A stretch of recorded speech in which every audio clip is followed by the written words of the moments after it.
खासतौर से नेपाल के संदर्भ में आपने बहुत अच्छे पॉइंट्स उठाए हैं। आलोक जी, आपके पास आता हूं। राहुल को बीजेपी ने कहा कि एक अदना सा इंसान, आज एक टर्मिनोलॉजी यूज की गई बीजेपी के बड़े नेता के द्वारा, एक अदना सा इंसान एक महामानव को चुनौती दे रहा है।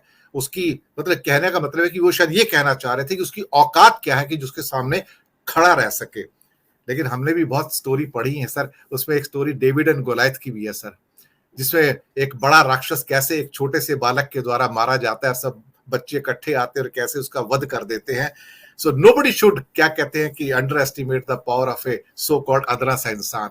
ये भारत यात्रा करके आया, लेकिन कल एक बॉम्बशेल आया, आपकी छोटी टिप्पणी चाहूंगा उसके ऊपर, और उसके कल एक बड़ा एपिसोड उसके ऊपर आ रहा है इसी सोलो मेरा न्यूज टाइम के ऊपर। कल शाम को 4 बजे जय नारायण व्यास जी मेरे शो पर थे, उनसे मैंने प्रश्न किया था।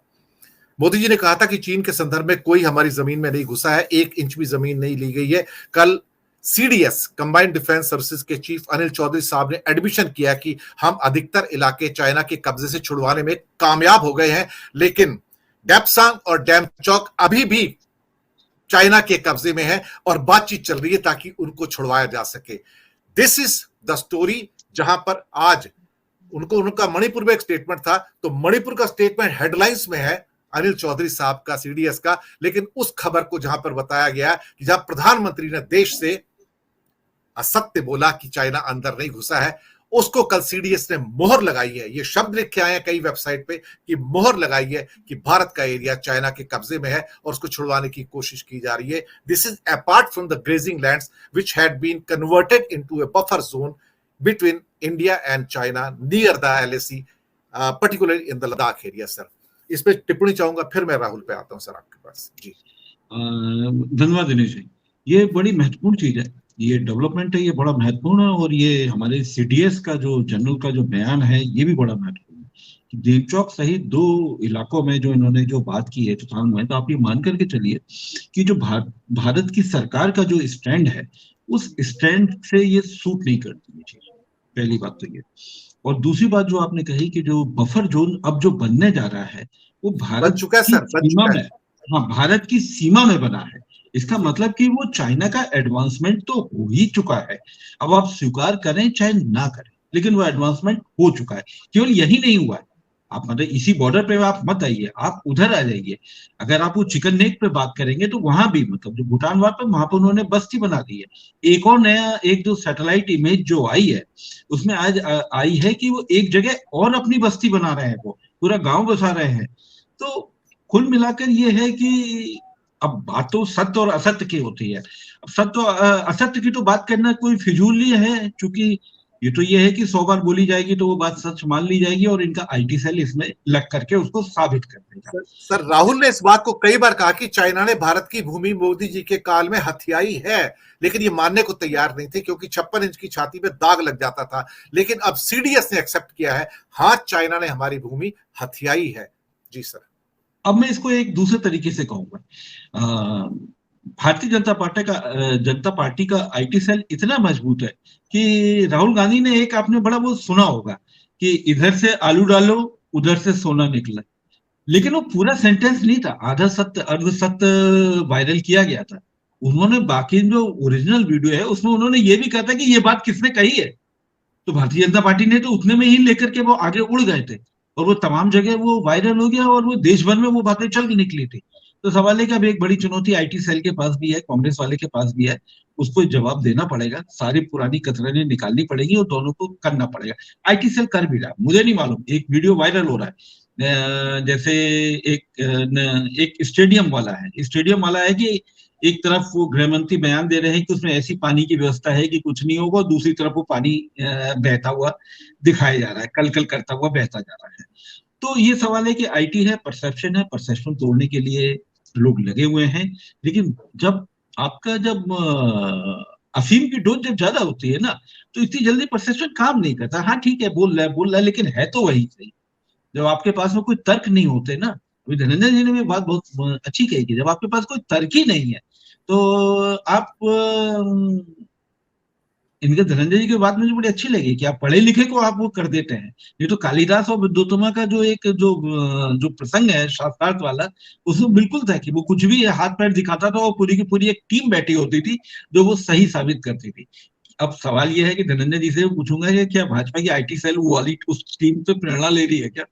सर यहाँ पे मैं आपको एक चीज यहाँ पे दर्शकों को के फायदे के लिए अभी रिमाइंड करा दूं। आज टाइम्स ऑफ इंडिया का बड़ा एडिटोरियल है जिसमें पहलवानों को जब बस में दिल्ली पुलिस डालकर ले जा रही थी तो वहां पर उनका फोटोग्राफ मुस्कुराता हुआ दिखाया गया था।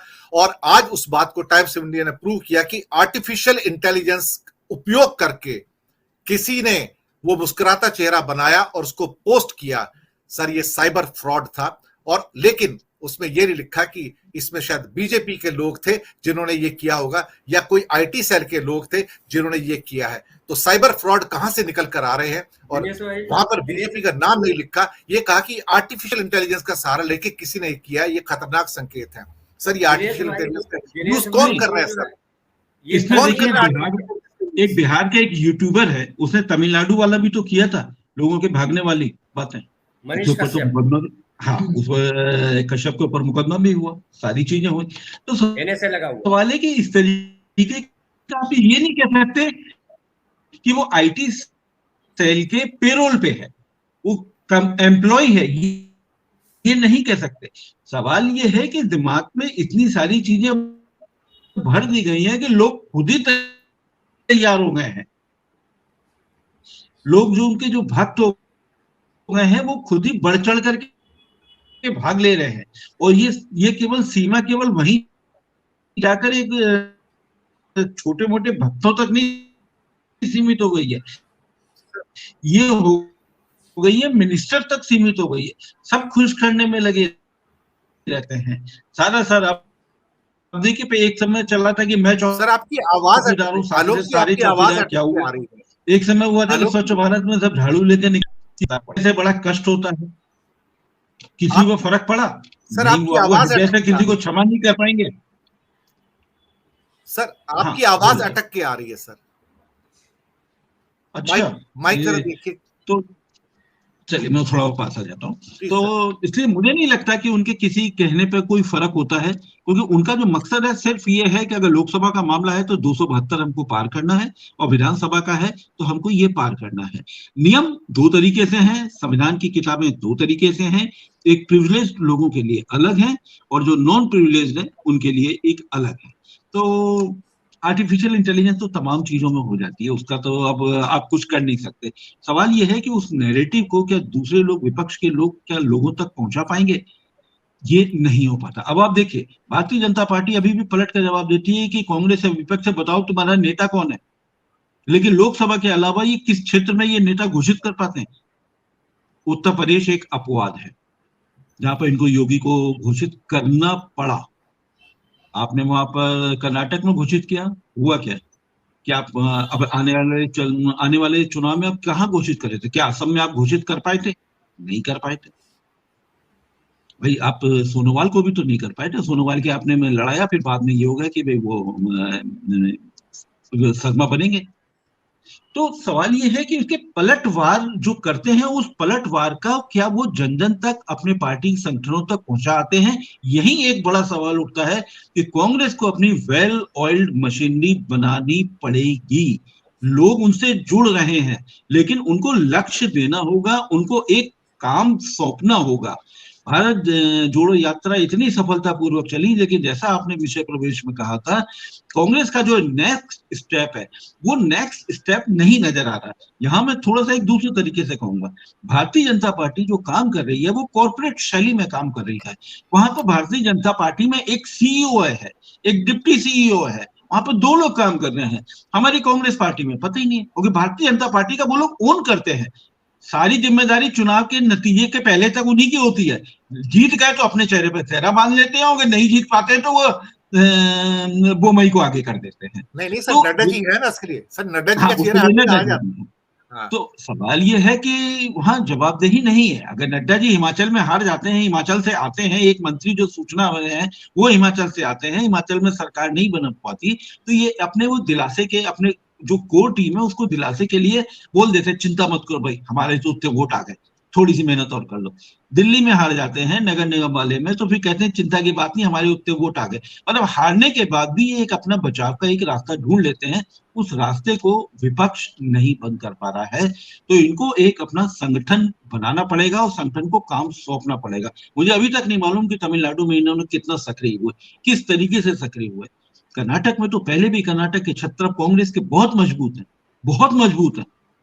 माने डीके शिव कुमार को ले लीजिए और आप ये इनको सिद्ध रमैया को ले लीजिए, ये बहुत मजबूत छत्र है ये। लेकिन क्या उत्तर प्रदेश देश की जो सर्वाधिक जो सीट लाता है लोकसभा में, वहां पर अध्यक्ष कौन है? उससे पहले अध्यक्ष कौन था? कई बार तो ये याद करना पड़ता है। एक एक बार जैसे मैंने एक प्रेस क्लब में बैठा हुआ था, मैंने वहां पर पूछे यार उसका यूपी का अध्यक्ष था, तो उसने वो मोबाइल पे चेक किया, हाँ ये अध्यक्ष है। अब अगर ऐसे अध्यक्ष अगर आप करेंगे कि जिनको पत्रकार तक नहीं जानते, तो आप उम्मीद कर सकते हैं कि आप कितनी सीटें आप जुटा पाएंगे? तो ये बड़ा सवाल है कि इनको एक अगला स्टेप तय करना पड़ेगा और सीओ के तरीके से जिम्मेदारी लेनी पड़ेगी।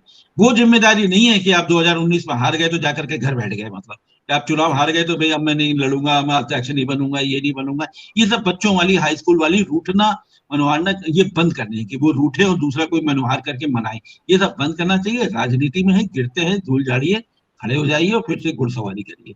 यही चीज कांग्रेस को सीखनी पड़ेगी और सीईओ के तौर पर अपनी पार्टी चलानी पड़ेगी।